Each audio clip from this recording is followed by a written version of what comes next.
wanted to ask, like, so hindi ka the typical soft, feminine, ganyan. So growing up ba, like, like, let's I'm say a in your- feminist. Yeah. I Yeah. mean yung femininity na typical soft, But girly. that's a social construct, ha? Right. Femininity and masculinity. Kaya lang, mas mahirap yata ang burden sa mga magaganda pag hindi sila mahinhin, di ba? Sasabihin na naman ng mga tao, ay, ang ganda, Pero hindi asal, mahinhin. ano, Oo. correct. Di ba? Maling-mali. Kaya, siguro ako, it was natural for me because I was born between 3 boys. That's okay, that's why. And I was born between So 3 you're the only girl or no big naman? boys, 3 girls, but You're- malayo yung mga yeah, agwat malayo namin. yung Okay. Yeah. So, but I'm the one born between 3 boys who taught me how to drive, taught me how to Wow. shoot, taught me how to dance. I had a very enjoyable childhood. Oh, Public school, public school. Yeah. Oo. Kasi yung parents ko, my father was a judge and a sugar farmer, and my mother was a senior board member.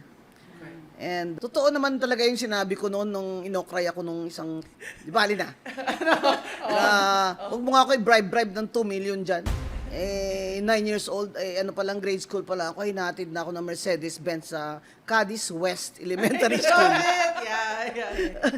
So, sa akin, yung issue ng gender equality came to me early. Kasi nga, the boys could do this and I could not. Right. Sample. Piano. Every middle class, upper class family in the Philippines in the 1960s, the girls had to learn the piano. Okay. Diba? And the boys, walang ganong pressure. The boys karate, boxing, mga ganon. And you wanted to do the more physical oo. things than play So, piano. Nag-ano ako ng piano.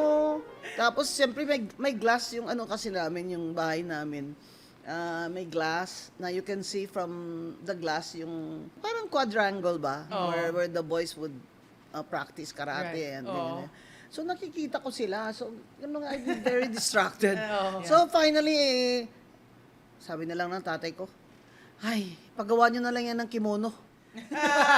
Sali na lang yan. Support. Sali na. Oh, that's nice.